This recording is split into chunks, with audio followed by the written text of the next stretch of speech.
네, 시장이 방향성을 잃고 피로 중입니다. 방향성 잃은 증시, 과연 등대는 어디에 있는지 투자자분들이 많이 궁금하실 것 같아요. 여러 가지 이슈와 뉴스 심층적으로 분석해 보고요. 그리고 시장 대응 전략까지 제시해 드리도록 하겠습니다. 이슈 뉴스, 먼저 오늘 장에서 화두가 될 만한 이슈 화면을 통해서 만나보시죠.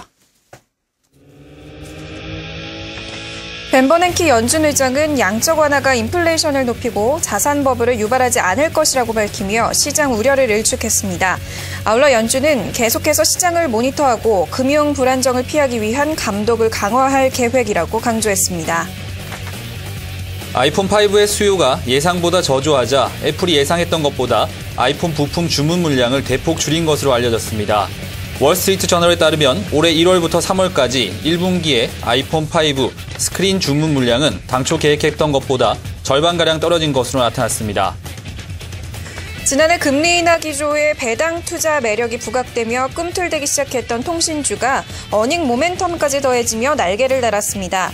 특히 올 초 시작된 이동통신사의 영업정지 사태가 오히려 1분기 마케팅 비용을 낮춰 실적에 긍정적인 영향을 미칠 것이라는 분석이 통신주에 힘을 불어넣고 있습니다. 일본의 엔화 가치 하락으로 도요타 자동차가 현대 기아차보다 유리한 고지를 점하게 됐다고 로이터 통신이 보도했습니다. 환율 효과를 등에 업고 미국 등 주요 시장에서 점유율을 확대해온 한국 업체들의 가격 경쟁력이 떨어질 것이란 전망입니다. 네, 이슈 뉴스. 오늘은 로지스탁 이상로 대표 나와 있습니다. 함께 다양한 얘기 나눠보겠습니다. 대표님 안녕하세요. 안녕하세요. 네, 반갑습니다. 네, 반갑습니다. 네. 간밤 뉴욕 증시 혼조세로 장을 마감을 했어요. 이 장 마감 이후 있었을 예정이었던 벤버냉키 연준 의장의 발언을 앞두고 좀 관망하는 모습이었거든요. 발언이 나왔죠. 어떤 내용인지부터 한번 살펴볼게요. 네, 벤버냉키 의장 같은 경우에 오바마의 정책적인 부분을 다시 한 번 더 확인하는 결과치가 나타나지 않았나 그렇게 말씀을 드릴 수가 있겠습니다. 시장의 어느 정도의 분위기를 한번 살펴보셨으면 아실 겁니다. 시청자분들도 일단 가장 중요한 이슈였던 거는 이 부분 양적 완화 부분 자체를 좀 조기 종료하는 부분이 아닌가라는 의견 자체도 조금 분분했거든요. 하지만 그에 대한 발언 자체는 일축을 하면서 지금 같은 경우에는 채무 한도를 증액을 해야 된다는 필요성을 강조를 했죠. 그만큼 지금 같은 경우에 오바마가 재선하고 난 다음에 거기에 대한 정책적인 이슈를 벤버냉키 의장이 좀 더 힘을 보태주는 결과치가 되지 않았나 그렇게 결론적으로 좀 말씀을 드릴 수 있겠고요. 안에 우리가 세세한 내용을 한번 따져보신다면 버냉키 의장 같은 경우에도 지금 같은 경우에는 고용적인 측면에 대해서는 완만하게 회복되고 있다는 결과치를 말을 했습니다. 하지만 지금 같은 경우에 문제가 된다는 부분은 바로 미국의 경제 성장 속도거든요. 그 부분에 대해서는 고용의 회복에 비해서는 아직까지 좀 더딘 흐름이 좀 나타나고 있지 않나 그렇게 좀 말을 했었고요. 우리가 그리고 좀 아셔야 되는 게 어제 같은 경우에 좀 중요한 날이었습니다. 그만 왜 그런 말씀을 드리냐면요. 이때까지 보시면 버냉키 의장 같은 경우에는 공격적인 양적 완화 정책을 펼쳤습니다. 하지만 이런 부분 자체는 어느 정도의 양적 완화라든지 아니면 통화량 조절을 통해서 경기 부양 정책 자체를 어느 정도 필요성을 강조를 했던 거고 다른 한편으로 한번 보신다면 일단은 채무 한도를 대해서도 증액을 했던 것도 그런 부분이겠죠. 하지만 그런 부분과 반대되는 부분의 입장을 만약에 펼쳤더라면 지금과는 또다시 정책 기조가 바뀌는 부분이 되기 때문에 그런 거에 한해서 지금 버냉키 의장의 발언 같은 경우에는 우리나라 증시에 어느 정도 지지선적인 역할을 할 수 있지 않겠나 그렇게 말씀을 드릴 수 있겠습니다. 그래서 지금 같은 부분에서 오늘 증시는 내려가고 있습니다. 하지만 제가 보는 입장에서는요. 미국의 어느 정도 훈풍이라든지 모멘텀 같은 경우에는 우리나라의 지지선은 지켜줄 수는 있지만 우리나라 증시를 이끌기에는 조금 역부족이지 않나 그런 말씀을 좀 드리겠습니다. 왜 그런 말씀을 드리냐면요. 일단 우리나라가 이렇게 지수 자체를 큰 폭으로 성장을 시킬 때 전차 군단이 하락을 했죠. 그만큼 전기전 접종이라든지 아니면 자동 접종이 상당히 하락을 했었는데 그런 부분에 있어서는 지금 어느 정도의 수급적인 공백이 분명히 나타났고 지금 이슈가 되는 부분은 당연히 경기 민감주입니다. 경기 민감주가 오늘 시초에는 어느 정도 좀 상승폭을 조금 크게 시켰던 것도 그런 부분에 영향이 좀 있었다고 말씀을 좀 드릴 수가 있겠고요.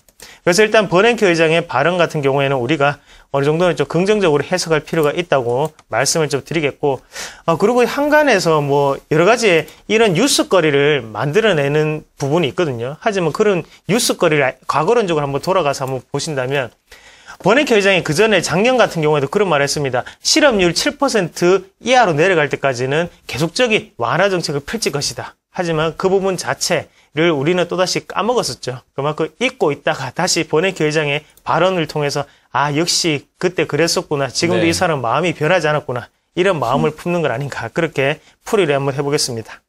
네, 버냉키 의장 하면은 세계 시장의 빅마우스죠. 말 한마디 하는 것에 따라서 시장이 출렁이고 많이 움직이는데요. 지금 이제 이슈가 되는 걸 살펴보니까 미국의 부채 한도 관련된 이야기잖아요. 네. 네, 보면은 일단 돈을 쓸 곳은 많은데 부채 한도에 대한 상향 협상이 지금 끝나지 않은 상태이기 때문에 네. 만약에 2월 말까지 이게 끝나지 않으면 미국 내 공무원들은 다 돌아야 되는 그런 상황이 네. 벌어지지 않습니까? 그러다 보니까 사실은 많은 분들이 좀 급하다 하는데 오히려 오바마 대통령은 전혀 협상할 생각이 없다라는 의견을 내놓고 있거든요. 네. 그렇다면은 전체적인 이 현안에 대해서는 어떻게 해소될 거라고 예상하십니까? 네. 일단은 시청자분들한테 쉽게 좀 풀이해서 말씀을 좀 드리면요. 자, 우리가 한쪽에서는 계속적으로 돈을 많이 풀고 있습니다. 하지만 그 돈 자체가 지금 같은 경우에 뭐 일각에서 얘기하는 거는 원활하게 돌아가지 않는다는 말을 계속적으로 하고 있거든요. 네. 그래서 그런 부분 때문에 채무 증액을 하지 않겠다는 식의 이제 발언 쪽이 나오고 있는데 일단은 국민들을 입장에서 한번 생각을 해보면요. 미국 국민들은 벌써 오바마를 뽑았습니다. 그만큼 오바마의 정책 자체를 어느 정도 지지를 하겠다는 뜻이고요. 지금 오바마 같은 경우에도 크게 어느 정도 흔들리지 않고 요동치지 않는 부분도 당연히 국민들이 나에게 지지를 해주고 있기 때문에 당연히 거기에 대한 발언권 자체가 지금은 상당히 중요성이 대두가 되고 있는 시점이고요. 그렇기 때문에 버냉키 의장도 다른 뭐 여러 가지의 분수를 뭐 맞추지 않고 지금 같은 경우에는 그냥 오바마 대통령을 지지하는 그런 발언으로 흘러가는 부분이 아닌가 그렇게 좀 예상을 해볼 수가 있겠고 결국에는 어차피 재선을 하고 지금 1년이거든요. 그 기간 동안에는 오바마가 생각하는 대로 그리고 말하는 대로 움직일 확률이 상당히 높다고 그렇게 시장을 좀 전망을 해보겠습니다. 네, 현안으로 나오고 있는 미국 내 이슈 잘 해소가 되어야 세계 시장도 출렁이지 않을 텐데요. 잘 해소되길 바라고요. 다음 이슈 한번 확인해 보도록 하겠습니다. 네, 어제 같은 경우에는 뉴욕 증시를 흔들었던 이슈가 이 네. 부분 말고 또 한 가지가 네. 있었던 게 바로 애플 얘기입니다. 애플이 간밤 주가 501달러 선에서 마무리가 됐습니다. 11개월 만에 최저치를 기록을 했는데요. 그 배경을 좀 살펴보니까 아이폰 5가 판매 저조했기 때문에 부품 회사들에게 네. 감산을 지시했다라는 그런 소식이 있더라고요. 어떻게 보고 계신가요? 네, 맞습니다. 예. 일단은 우리가 여기에서 이제 경제방송의 필요성을 느끼게 되죠. 요거 애플의 사건 같은 경우에도 2주 전인가 3주 전인가 이슈앤뉴스에서 말씀을 드렸던 부분이고요. 네. 그런 부분은 우리가 미리 대처를 했었더라면 오늘의 하락폭 자체가 웃으면서 넘어갈 수 있었을 건데 상당히 좀 안타깝다고 좀 생각을 하고 보신 분들은 축하를 드리겠습니다.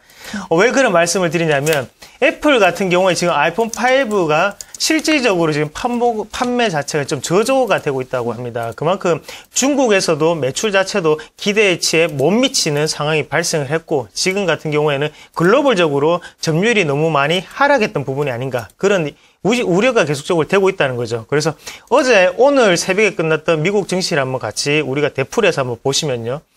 가장 큰 문제는 수요가 감소했다는 거죠. 거기에 대해서 애플은 미리 어느 정도 주문을 축소하는 현상이 나타나고 있습니다. 그런 부분 자체가 이제 이렇게 뉴스화가 되어서 나타나는 거고요. 당연히 기업적인 입장에서는 한 달 전 그리고 2달 전에 벌써 알고 있었겠죠. 하지만 그런 부분에 대해서 설비 업체라든지 아니면 발주를 넣는 업체 같은 경우에는 타격을 상당히 받을 수 있다는 걸 우리가 한번 더 살펴보셔야 될 것 같고요.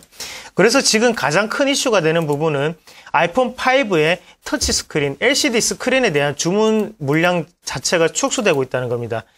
일단은 아이폰이 지금 삼성전자보다도 뛰어나다고 말씀을 드릴 수가 있는 부분은 바로 멀티태스킹과 그리고 터치감이죠.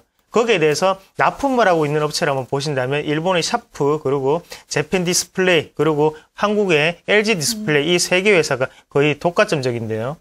샤프 같은 경우에 점유율 한 40% 정도를 차지하고 있습니다. 하지만 LG 디스플레이는 20% 정도를 차지하고 있거든요. 20%에 대해서 어느 정도의 지금은 부정적인 영향은 당연한 거고요. 거기에 대해서 오늘 2% 정도의 낙폭을 키우고 있다는 거는 거기에 대한 이슈 자체가 지금은 LG 디스플레이에 직접적인 타격을 줄 수 있다는 거고, 당연히 1분기 실적에 대해서도 약간 기대치 자체는 하향되어야 되지 않겠나, 그렇게 좀 말씀을 드릴 수 있겠고요. 그래서 전체적인 LCD 공급 업체에 대해서는 지금도 부정적인 영향을 계속적으로 우리가 생각을 하셔야 되겠고, LG 디스플레이에 대해서도 어느 정도 관망의 자세가 좀 필요하지 않겠나, 그렇게 좀 말씀을 드리겠습니다. 전체적인 점유율을 우리가 한번 같이 살펴보시면요. 애플 같은 경우에는 2010년까지만 하더라도 점유율이 23%, 25%까지 상회하는 결과치를 나타냈습니다. 하지만 지금 같은 경우에는 14.6%로 상당히 많이 하락을 했죠. 하지만 반면에 삼성전자 같은 경우에는 뭐 8%, 9% 이렇게 스마트폰 점유율을 유지를 하다가 최근 같은 경우에는 31.3%까지 올랐습니다. 그만큼 지금의 시장의 스마트폰 시장의 절대 강자는 삼성전자와 LG전자가 됐다는 거죠. 그만큼 노키아 그리고 애플로 대표되던 스마트폰 그리고 휴대폰 같은 경우에는 지금 다시금 삼성전자와 LG전자가 이렇게 점유율을 차지하고 있는 부분은 우리가 다시 한 번 더 생각을 하시고요. 그만큼 애플에 대해서 어느 정도 지금 발주를 넣는 기업이라든지 아니면 수주를 받는 그런 협력업체 같은 경우에 우리가 주의를 하셔서 좀 투자를 해야 되는 종목이 아닌가, 그렇게 정리를 해드리겠습니다.